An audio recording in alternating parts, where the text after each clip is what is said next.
안녕하세요. 반도체를 둘러싼 미국과 중국의 뒤를 돌아보지 않는 전면전이 계속되고 있습니다. 칩 4동맹을 주장하면서 중국을 반도체로 포위하고자 하는 시도를 한 것은 약과였어요.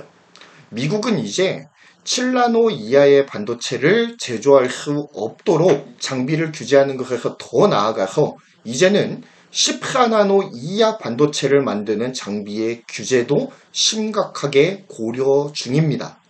블룸버그가 지난 7월 29일에 미국 상무부는 자국 내 모든 반도체 장비 업체에 14나노미터 공정보다 더 미세한 제조 기술을 적용한 장비를 중국에 수출하지 말아라 라는 공문을 보냈다라고 전했습니다.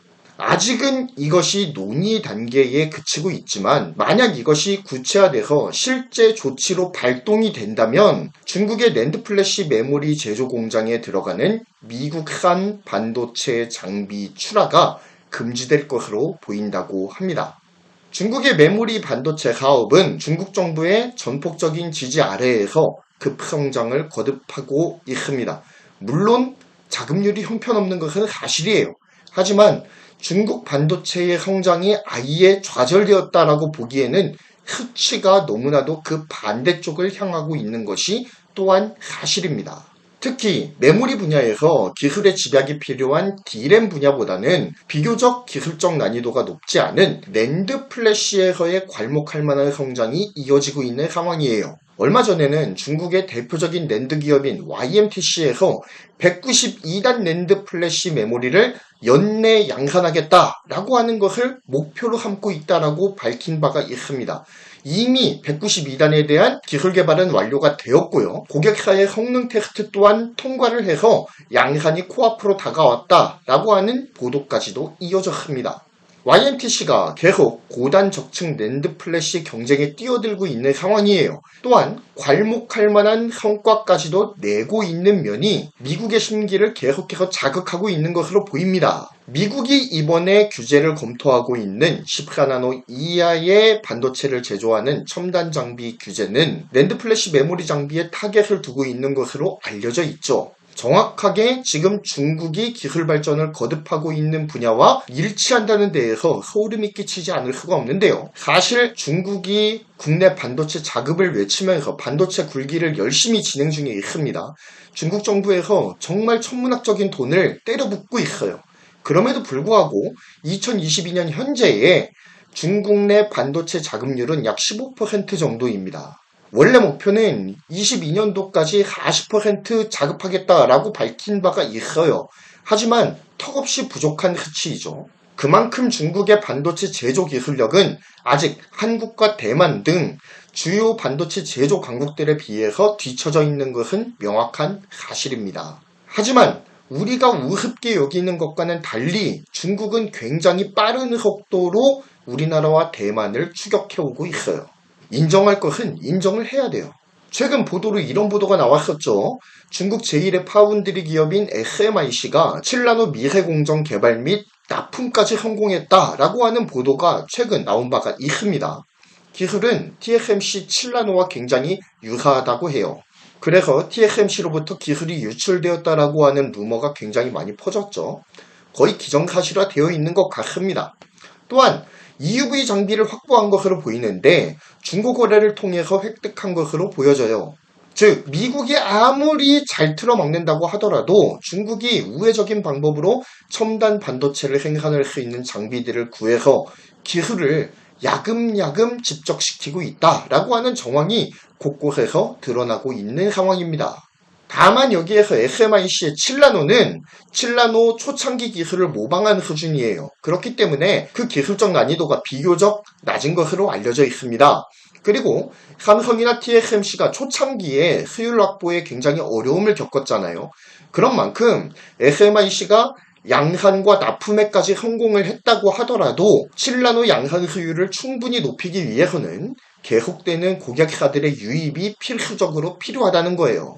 수율을 잡기 위한 물량 확보를 위해서 누가 개입하겠습니까? 중국 정부가 분명히 개입할 겁니다. 중국 첨단 기업들에게 SMIC 7나노 공정을 사용할 것을 종용하겠죠. 뻔한 흐흔입니다. 그렇게 중국 내에서 내부 물량을 SMIC가 감당하게 하면서 첨단 공정에 대한 노하우와 기술력을 축적시켜 나갈 거예요. 미국은 이러한 중국의 편법적인 기술 축적 속도에 경계심을 갖고 있는 거예요. 그러면서 7나노 이하 첨단 장비 수출 규제에서 한 걸음 더 나아가서 주력 나노인 14나노 이하 반도체 생산에 사용되는 첨단 장비의 수출을 규제하기에 이르는 겁니다. 그리고 이러한 규제 품목 속에는 중국의 낸드 플래시 제조에 필요한 장비들이 대거 포함이 되어 있죠. 그렇기 때문에 미국이 이제까지는 규제하지 않았던 중국의 메모리 반도체 제조에까지 규제의 손길을 본격적으로 뻗는 것이 아니냐라는 합리적인 의심을 갖게 만드는 것이죠. 자, 이렇게 되면 반드시 우리나라 언론에서 나오는 이야기가 있습니다. 뭐겠어요? 삼성하고 하이닉스 어떡하냐는 말이 나오고 있습니다. 중국 내에 삼성전자는 우리가 너무나도 잘 알다시피 시안에 낸드 플래시 공장이 있습니다. 다롄의 SK 하이닉스의 낸드 공장이 자리를 잡고 있습니다. 삼성전자와 SK 하이닉스의 중국 내 생산량이 점점 증가하면서 자연스럽게 국내 공장에서 중국으로 유입하는 양은 줄어들게 되었죠. 그 대표적인 결과가 지난 영상에서 제가 보여드렸던 그래프입니다. 알고 계시죠? 대만하고 일본 반도체는 증가했지만 한국 반도체는 수직 낙하를 했다라고 하는 것. 이거를 보여드린 바가 있죠. 왜 이렇게 됐다고 말씀을 드렸죠? 중국 현지내 생산이 늘어났기 때문에 수입량은 그와 비례해서 줄어드는 것이다 라고 이야기를 드렸습니다. 그만큼 한국 반도체 산업에서 삼성과 하이닉스의 중국 공장이 차지하는 영향력이 점차 증대되고 있다라고 보아도 과언은 아닐 거예요. 왜냐면은 중국 내에 첨단 부품 수요가 계속해서 늘어나고 있기 때문이다 라고 지난 영상에서도 말씀드린 바가 있습니다.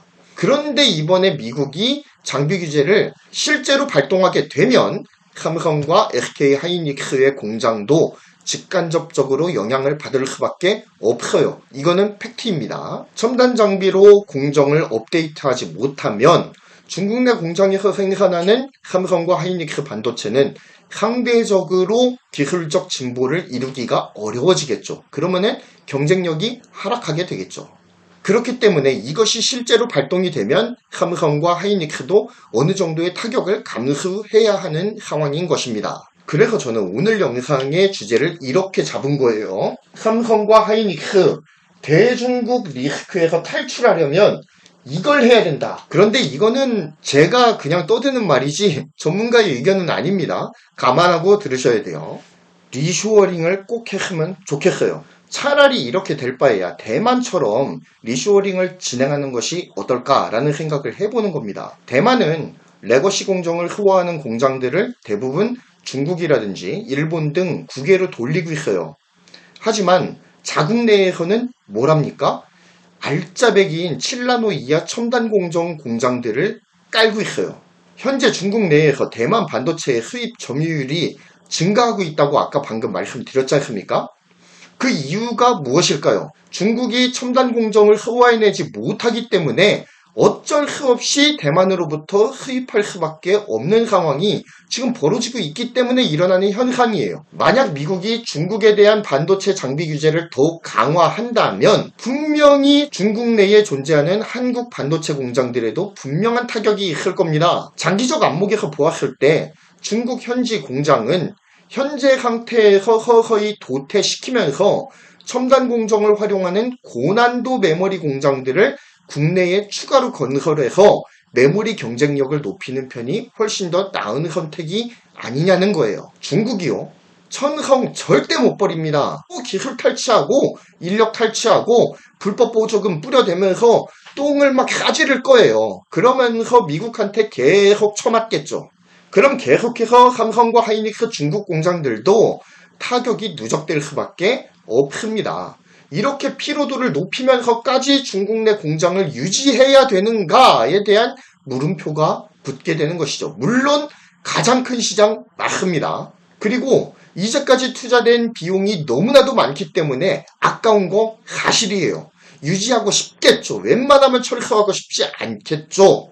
하지만 리쇼어링이라고 하는 것이 반드시 현지 공장을 철수하고 국내로 들어오는 것만을 의미하지는 않습니다. 넓은 의미에서 보았을 때 리쇼어링이라고 하는 것이 현재 중국에서 가동 중인 반도체 공장들은 그냥 거기에서 생산하게 두는 거예요. 조금 낙후된 공정으로 계속 생산해서 중국 내 물량을 책임지도록 하는 겁니다. 이걸 철수하자는 이야기가 아니에요. 그냥 두자는 이야기예요. 그렇게 중국 내 물량을 소화하면서 서서히 도태시켜 나가는 거죠. 어차피 첨단 장비로 업그레이드가 불가능한 상황 아닙니까? 그렇다면 서서히 기존 장비에서 스톱시키고 서서히 도태시켜 나가는 겁니다.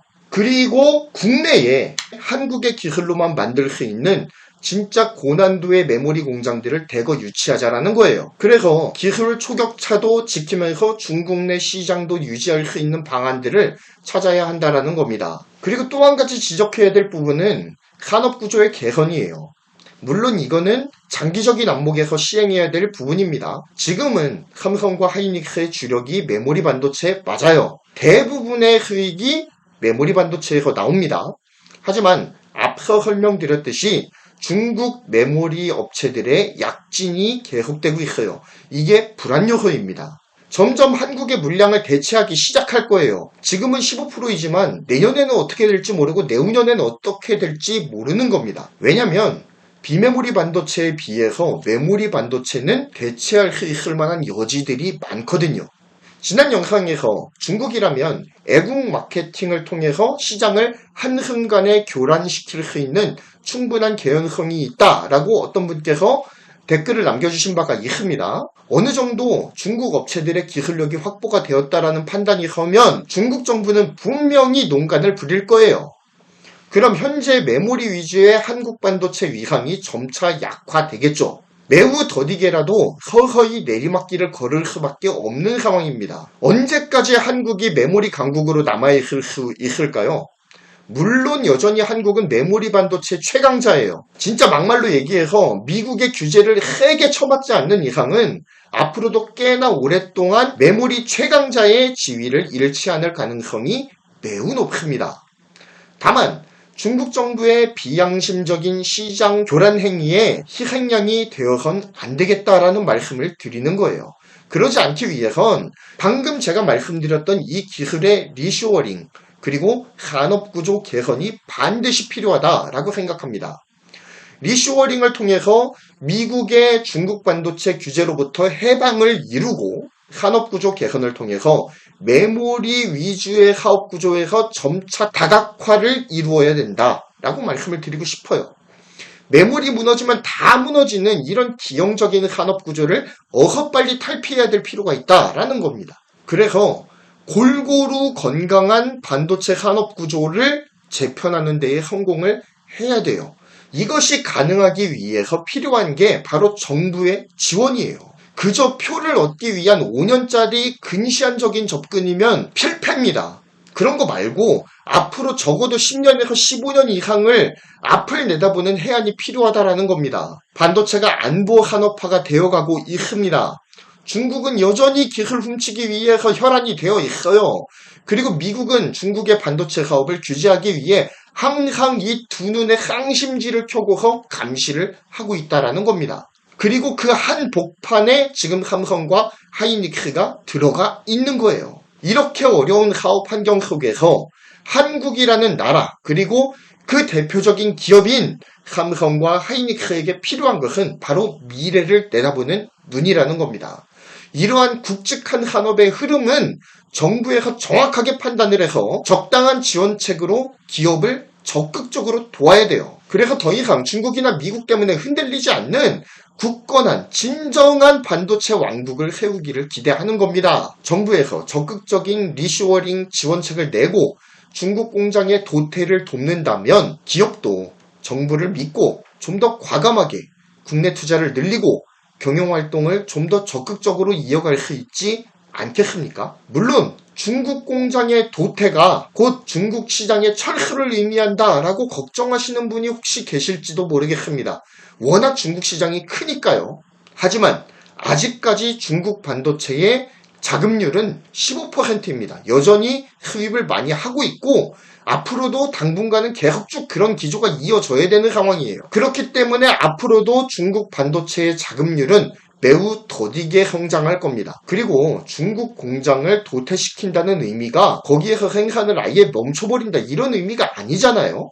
어차피 첨단 장비로 업데이트가 불가능해진 상황이니까 구형 기술로 계속 캐시카우 역할을 하면서 거기에서 벌어들인 돈을 가지고 국내에다가 최첨단 공정으로 업그레이드를 하자라는 이야기입니다. 중국도 결국에는 산업이 고도화되면서 최첨단 메모리의 수요가 꾸준하게 증가할 수밖에 없을 겁니다. 중국이 이를 생산하는 능력을 갖추지 못하고 있기 때문에 한국 메모리 의존도가 높아질 수밖에 없어요. 물론 범용 메모리에서는 상당 부분 중국 내의 기업이 대체하게 될 가능성이 높습니다. 하지만 프리미엄급은 여전히 한국을 원할 거라는 겁니다. 결국 중국 공장의 도태와 리쇼어링이 동시에 진행이 된다면 중국 시장에 대한 한국의 영향력을 장기적 안목에서 높여나갈 수 있지 않을까 기대를 해봅니다. 이상 경제를 말하다였습니다. 개소리 들어주셔서 감사하고요. 구독, 좋아요, 알림 설정 부탁드립니다. 감사합니다.